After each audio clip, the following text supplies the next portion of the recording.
So you're thinking about moving to Fort Lauderdale and you want to live close enough to enjoy the culture, the food, and the excitement of downtown living, but you don't necessarily want to be directly in the middle of all of that hustle and bustle, heavy traffic, and tons of crazy tourists all the time.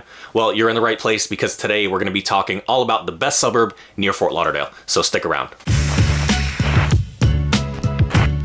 What's up everyone, it's Tanner, back again with another video all about Fort Lauderdale. And real quick, I think it's so awesome that I'm getting calls, texts, and emails every single day from people all over the US and even from other countries. And I just want you to know that I absolutely love talking to you. So if you're even thinking about moving or relocating here to Fort Lauderdale or anywhere in South Florida, you gotta reach out to me. I'm happy to help you however I can. And honestly, one of my favorite things about doing these videos is finding out where people are watching from and why they're considering making a move. So do me a quick favor, drop a comment below and tell me where you're watching from and why you want to move to Florida. So I read a pretty recent article from BellHops naming this city the #1 best suburb of Fort Lauderdale. And let me tell you, when I saw this article pop up, I got super excited and I just had to make this video. The reason I'm so excited is because this suburb is actually my hometown and it's located directly west of Fort Lauderdale. It's got a ton of great things to offer and we're going to go over all of it here in this video right now. So if you've been following the channel for a little while, you may already know that I was born and raised here in the Fort Lauderdale area and specifically right here in this city that we're going to talk about. Now, not only did I grow up here, but my wife and I just had our first baby a few months ago and we decided to move out of Fort Lauderdale and back into this city. So we're going to do a deep dive into what, according to BellHops, is the best suburb of Fort Lauderdale, the city of Plantation. So we're going to go over a little history, its location, what makes Plantation a great place to live, the cost of living, both buying and renting, some of the reasons why my wife and I moved back from Fort Lauderdale, and we're also going to touch on some local things to do, some of our favorite spots to visit, eat, and drink. So without further ado, let's get into it. So the city of Plantation is kind of known for its family-oriented atmosphere, the tree-lined streets, neighborhoods with cul-de-sacs, but you know, don't be fooled, it's not just for families and older people. It is really diverse and there's a lot of young professionals and even college students who are also going to be calling Plantation home. Plantation has even been voted some of the top 100 best communities for young people a few different times over the years. But before we get into all of the current things going on in Plantation, I know a lot of you would like to know a little bit of history, you know, how and when the city was formed. And even if you're not really interested in all that, just stick around because I'm not going to make it a long thing, and knowing a little bit about the history is going to give you a little bit more understanding as to why certain things like the streets, parks, and buildings have the names that they do. Now, the city wasn't officially incorporated until April of 1953, but its founder, Frederick Peters, moved his family from St. Louis to South Florida in 1931 and eventually bought 10,000 acres of land with, get this, a $350,000 mortgage. $350,000 for 10,000 acres. That's crazy. And the original intention, you know, was to raise cattle and they were going to grow potatoes here too. But obviously plans changed when he hired an architect to create a master plan for the city. And that was in like the mid 1940s when the first houses were built on East Acre Drive, and they're going to be set along 1 acre lots located in eastern part of Plantation. So the city incorporated and it's still continuing to grow to this day. We have almost 100,000 residents and it covers about 22 square miles. And if you're wondering how the city got its name, it's not really much of a story. One of the previous owners of the land who Peters bought the land from was a company called the Everglades Plantation Company. And they actually had planned to use this land that is now Plantation for a rice plantation. But ultimately they decided to sell the land to Peters instead. All right, so now you know a little bit about the history of the city. Let's go over to the map and talk about the location. Now you can see here that Plantation is basically in the center of Broward County and really southeast Florida in general. And the central location of Plantation is perfect to get anywhere you need to go. It doesn't matter if it's by car, train, boat, plane, they're all going to be close by. Now, you're going to notice here Plantation is Fort Lauderdale's neighbor directly to the west. So taking that into consideration, it's not really a surprise that a lot of Plantation residents actually work in the downtown Fort Lauderdale area because the commute to and from work could be as little as about 6 miles. So if you travel a lot for work or just enjoy traveling like my wife and I do for vacation, you know, your drive from Plantation to Fort Lauderdale International Airport is only going to be around 15 minutes. So you're also going to be in great proximity to all of the major highways here, including I-95 and Florida's Turnpike, which both run north and south, and also I-595, which is going to run east and west. But if you're moving into the area from out of town or out of state, you're probably excited about the beach, and you're probably wondering how far it is. So from Plantation Plantation to the beach could be as little as 15 or 20 minutes, depending on where you live. Personally, I live in the eastern part of Plantation, which is closer to Fort Lauderdale. And in my opinion, the easiest route for me to take to the beach is just going to be going straight down Davie Boulevard. Now, I could just show you on the map, but let's hop in the car real quick, and I'm just going to show you what that actual So we're out here in East Plantation, close to where I live. So, like I said earlier, Plantation is going to be the neighboring city to the west of Fort Lauderdale. Right now we're on Peters Road, and Peters Road actually turns into Davie Boulevard, which we're going to take Davie Boulevard down towards the beach. So let's go ahead and start the timer now. So we're here at the intersection of where Peters Road turns into Davie Boulevard, and 441 is going to run north and south. Peters Road and Davie Boulevard, one and the same. It's just Peters Road turns into Davie Boulevard as you go further east. So after we cross, just about after we cross 441, Peters Road is now going to be called Davie Boulevard. So those are going to be kind of interchangeable.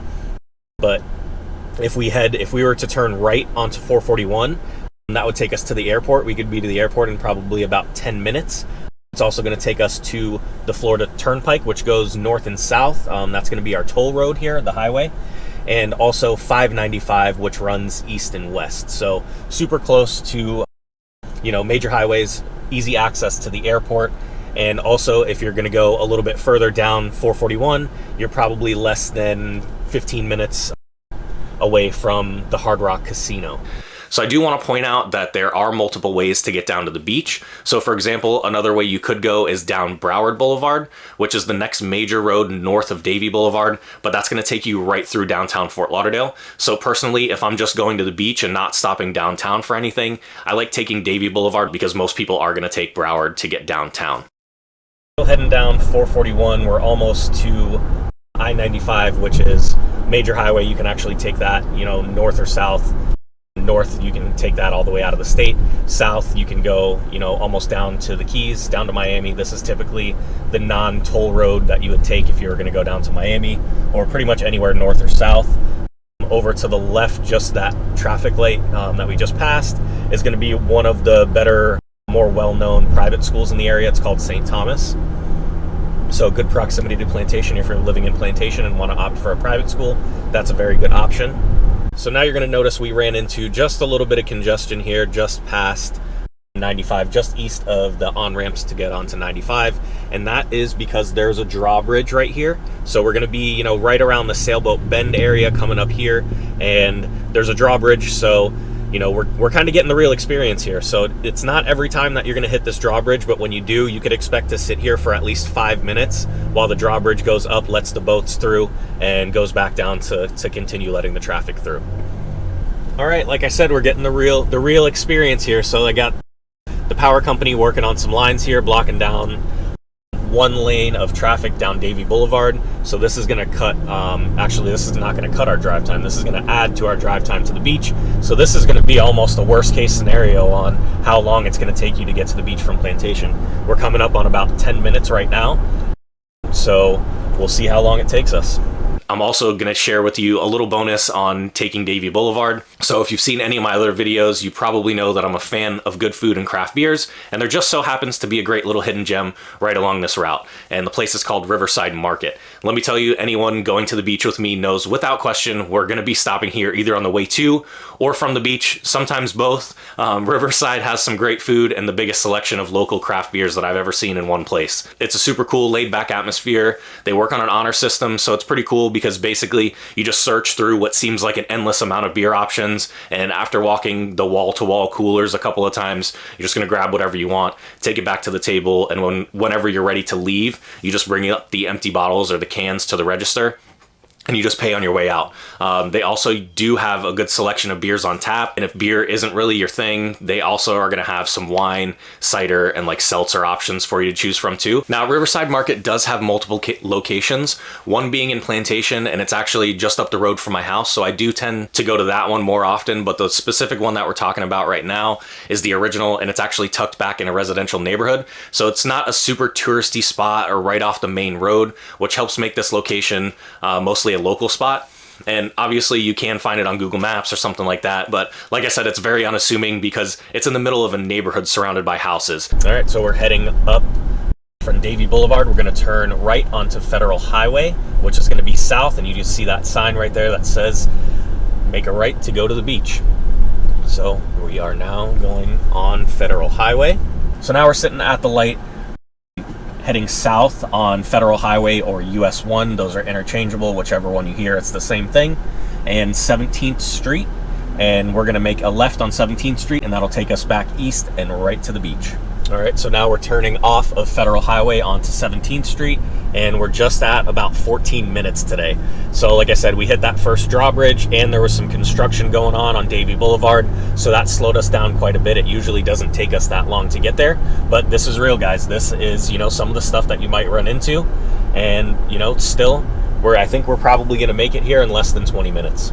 So we're just coming up on a little bit over 15 minutes. Up there is the second drawbridge that I was talking about. It looks like there's some more construction going on and another lane blocked.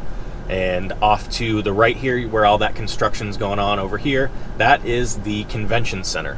So the second drawbridge that we're crossing right now, once we get to the top, if you look over to the right hand side, that's going to be Port Everglades, and the body of water that we're crossing right now over this bridge is called the Stranahan River. All right, so you'll see off to the right hand side here, that is going to be your parking for the beach. So we have made it in 18 minutes 23 seconds today. So typically, like I said, it takes a little bit less time, but you know, we did hit the drawbridge, and we also ran into a little bit of construction, so it slowed us down a little bit, but still less than 20 minutes. So if you were to come to the beach, I would say right here on your right hand side, that is going to be your turn to go into the parking lot. We'll get back into more of the food stuff and things to do around town, but for now, let's take a look at some of the parks here in Plantation. So like I said, Plantation is about 22 square miles in size, and there's a total of 42 parks here. Although a few of them aren't really what you consider like traditional parks, they're more of like walking or biking paths, but nonetheless, they are maintained by Plantation Parks and Rec, so I guess that does count. Like for example, by my house, there's a walking path that borders the Fort Lauderdale Country Club, which is a private golf course here in Plantation, and the path is just short of 2 miles long, one end to the other, and my wife and I we absolutely love it. We get out almost every single evening, put the baby in her stroller, and take a nice walk around the neighborhood. You're gonna see a ton of other neighbors out doing the same thing, so it's a nice and easy way to meet people and meet the neighbors, especially if you're new to the area. They actually just recently made a small addition to the walking path. Well, I guess not really an addition because it's technically not connected to the same path as the one that's there. There's a new portion, and it's almost an additional mile. And now there is another park located in the neighborhood called Country Club Park, which is almost 2.5 acres, and it includes an exercise path with different stations for like various workouts, and there's an open grassy field for sports, and they have a playground and a pavilion with a few picnic tables underneath it. So I guess since we're talking about parks here in this specific neighborhood, I'm going to tell you a little bit more about this neighborhood itself before getting into some of the larger parks in the area. So this neighborhood is Country Club Estates, and there's probably going to be about 650 homes, give or take. The majority of them are going to be 3-bed, 2-bath homes with about a 1/4 acre of land. Some of the lots can get to be over an acre, but on average, I'd say you're probably going to be looking about a 1/4 acre, maybe a little bit more. Then you're going to find about 100 to 150 homes that are between 4 and 5 bedrooms, and the prices are going to range between the high 300s up to about 575, maybe a little bit higher than that, depending on the upgrades and size of the house, if you have a garage, a pool, things like that. All right, so as far as rentals go, there are a couple smaller apartment buildings right across from the entrance to the country club, which are going to run you anywhere from about $1,350 to $1,700 a month, depending on whether it's a 1-bedroom or 2-bedroom. As for the single family rentals here in the Country Club Estates, there aren't very many, but those are going to average probably about $2,700 to $3,000 a month. So now that we did talk a little bit about Country Club Estates, let's get back into some of the other parks here in the city of Plantation.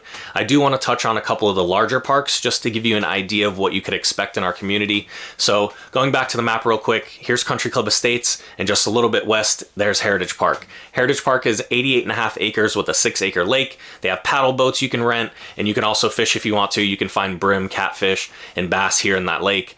They recently put in a disc golf course, which is supposedly one of the top ones in the area. I wouldn't know because I've never done it, but it does look pretty fun. There's always a ton of people out there playing whenever we go to the park.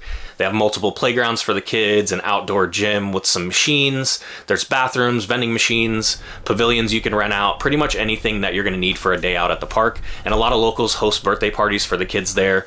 And they used to do a food truck night every Tuesday from 5:30 to 9:30 with like 20 different food trucks. They'd have a DJ out there, some fun stuff for the kids like bounce houses and obstacle courses, but the pandemic kind of put all that on hold. I'm really hoping that they're going to bring that back sometime soon because it's only about 5 minutes away from our house right now. And a couple other great parks that are just happen to be within a few minutes from Heritage Park are Fig Tree Park and Plantation Woods Park. So here's Fig Tree Park. It has a great little lake, big open fields to run around, and a playground. And Plantation Woods Park has a few covered areas and a splash pad for those warm days down here. We're also going to take a look at some of the shopping that's around in the area. We have multiple malls, multiple shopping centers, all within Plantation and within probably about a 20-minute drive. So we're going to head over to Sawgrass Mills first and then head back towards my house. So the Sawgrass Mills Mall is located in the city of Sunrise, which is the neighboring city to Plantation. And from here, you're going to be about 15 minutes from the Fort Lauderdale International Airport. And Sawgrass Mills is the largest single-story mall in the US, the second biggest mall in Florida, and overall, it's the 11th largest mall in all of the US. So with over 2.4 million square feet of retail space, that makes it a huge tourist destination, but it's really nice to have all of these stores here locally. And there's over 350 stores, including something like 70 luxury brands like Gucci, Ferragamo, and Tory Burch. And there's also going to be 16 restaurants on site and an IMAX movie theater. All right, now we're gonna head a little less than 15 minutes back east to the Broward Mall and then also the Fountains Shopping Center. And I'd say the Broward Mall is more of like your day-to-day shopping. You'll find Macy's, Dillard's, your typical shoe stores, stuff like that. Nothing really designer or high fashion, but again, super nice to have when it's less than 10 minutes from where you live. Now the Fountains is more of like an open air mall. There's a total of 47 shops and restaurants, and it's pretty much right across the street from the Broward Mall. So there's some great food options there, and you'll find a couple larger retailers like Dick's Sporting Goods and Kohl's, but mostly food and some smaller shops.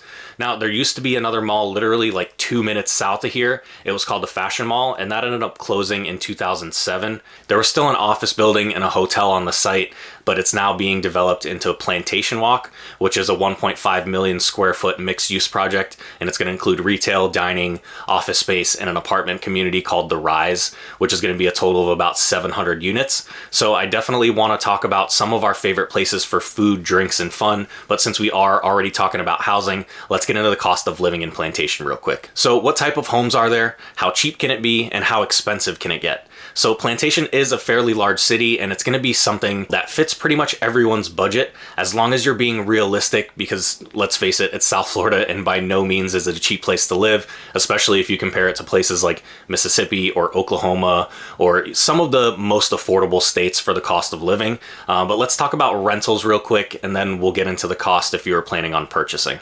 So there's a lot of great options when it comes to apartment living in Plantation. You can find apartments starting at just over $1,000 a month, and you can find homes for rent up to $11,000 a month. So let's look at a community that has units starting towards the lower end of that price range, coming in at $1,125 per month. Now, this specific unit is a 2-bedroom, so I'm almost positive it's not going to be $1,125, but you can get an idea for what the apartments look like in this community. Typically, they're all going to have similar fixtures and finishes, and as you can see, nothing fancy, but it's clean, pet-friendly, and it's in Plantation. Now, if you're looking for a single-family rental, you're probably going to be starting closer to that $300,000 mark for a 3-bedroom house. And I would suggest you do take a look at the available rentals here in Plantation, just so you can get an idea of what's going to fit your lifestyle, what you're looking for, and if that matches your budget. And I actually made a website just for you guys who are watching to show you the most up-to-date rentals here in the city. So make sure you check out rentalsplantation.com. You're going to find it super useful when doing research for your move. And not only is it going to show you rentals in Plantation, but you'll have the ability to change and modify the search to fit your specific wants and needs pretty much anywhere here in South Florida. I also set up another site for those of you who are considering buying, so make sure you stick around for that one too. If you're looking for a condo and you're 55 or older, you'll be able to find something for under $100,000, maybe even less than 90. And there's some 55 and older communities that are single family homes, and those are probably going to start in the high 200s. But I know that's not a lot of you watching right now. So what are starting prices for condos, townhomes, and villas if you aren't 55 or older? And that's really not going to be that much different. You'll be able to find condos starting at just over $100,000 and townhomes up into the 500,000s. And if you're looking for a single family home, you can expect a starting price somewhere in the high 300s, all the way up to almost $6 million in some of those more exclusive neighborhoods like Hawks Landing or Plantation Acres. But I'm not going to talk a whole lot about specific neighborhoods in this video because I'm planning on doing separate videos just for neighborhood tours, so keep an eye out for those. But Plantation really does have something for pretty much anyone. There's homes on the water with ocean access, there's homes on over an acre of land, there's affordable homes, there's new construction, and I can go on and on. But if you are considering buying down here in South Florida, you need to check out the site I set up for you. Go to forsalePlantation.com, and just like the rental site, it'll show you everything available in Plantation, and you can filter based on your wants, price range, beds, baths. You can even search any of the surrounding cities here in South Florida. Okay, so now that we talked a little bit about the housing costs, let's get into the schools here in Plantation. There's a ton of daycare options coming in at over 21 preschools here in the city. We have 10 public schools. There's A-rated elementary schools, middle schools are above average, and the public high schools are rated as average. So not bad at all. We also have 3 charter schools here in Plantation and 7 private schools. And if private schools are going to be something that you'd consider, you got to check out American Heritage. It's located in the western part of the city, and it's the #1 school in Florida and the #2 school in the nation for the highest number of National Merit Scholar finalists, which I gotta say is pretty cool. Okay, so let's talk about a few things to do for fun. So what's there to do in Plantation? Where should you go for some food and cocktails?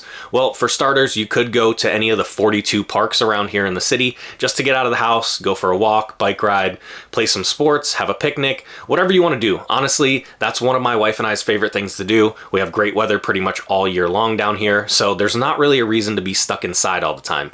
And if you're into golf or would like to get into it, we have the Plantation Preserve Golf Course, which has been here since 2006. It's one of the most popular public courses here in South Florida. They do offer lessons for both beginners and advanced players, so that's really nice. We also have a historical museum that's pretty cool if you're into that kind of stuff. There's exhibits covering the Seminole and Tequesta tribes and a bunch of memorabilia from the town's police and the fire departments. We already talked about the Broward Mall earlier in the video, and another great thing to do besides shop is to go see a movie. The Broward Regal has 12 auditoriums, and you can make it a quick, easy night if you want to. There's a place attached to the mall and right across from the entrance to the theater. It's called the Whole Enchilada. It's affordable, the food's decent, and they also have a full bar, so you can get some food and some drinks before or after catching your movie. So you're not going to have the nightlife with the clubs and a ton of bars here in Plantation, but you are close enough to downtown Fort Lauderdale that if you do want to go out for a night and get a little crazy, the cost of an Uber isn't going to kill you. So we do have a couple little dive bars, but generally speaking in Plantation, you're going to find more sports bars or a restaurant that has a full bar within it. So for food options, you're going to have all of your bigger chain restaurants, but that's not the info you want. You want the local spots, the little mom and pop places, right? So let's start off with 2 Cuban places. Actually, let's make it 3 Latin places. So I've been on a little Cuban kick lately, so that's kind of what came to my mind first. And I just want to note that these aren't in any particular order. They're just my favorite 3 Latin spots that are close by. One of them is Padrino's Cuban, and that's located in the shopping center that we talked about earlier, the Fountains. I think they're up to like 6 locations now. But anyways, number 2, Las Vegas Cuban Cuisine. They're probably like 3 minutes down the street from Padrino's, and the third isn't actually in Plantation, but it's too good not to mention. It's like 10 minutes from my house if you go down 441 towards the Hard Rock Casino, a place called Pollo Típico. And let me tell you, their food is so good.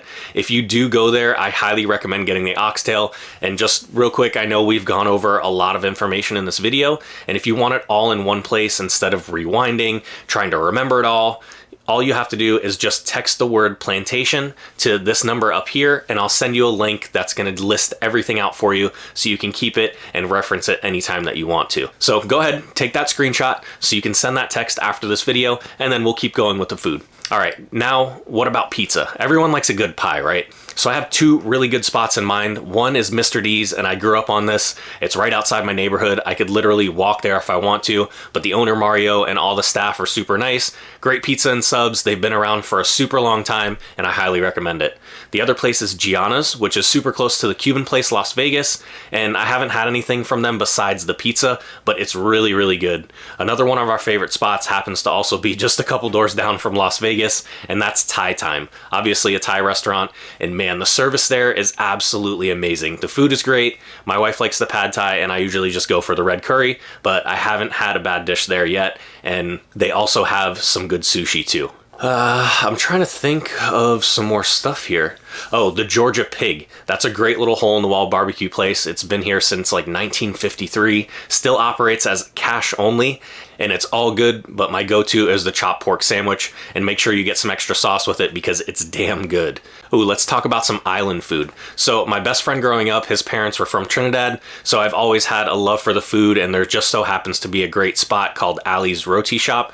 Traditional Trini cooking, and if you've never had Trini food, it's definitely worth a try, but it can be a little spicy, so just keep that in mind. And everyone likes tacos too, right? So my favorite place is actually a food truck. And remember I mentioned that there's only a couple bars here in Plantation. The food truck parks at one of them on the weekends. It's right by Mr. D's, and you know what? I don't even know what the name of that food truck is.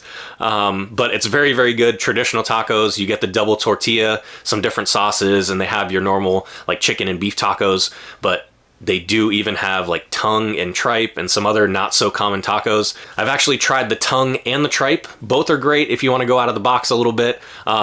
But I am getting hungry now, and it's Friday night, so I'm gonna go get some tacos and find out the name of that truck for you guys. Make sure you text Plantation to this number, and I'll be sure to include it with all the other info. So until next time, I'll see you later.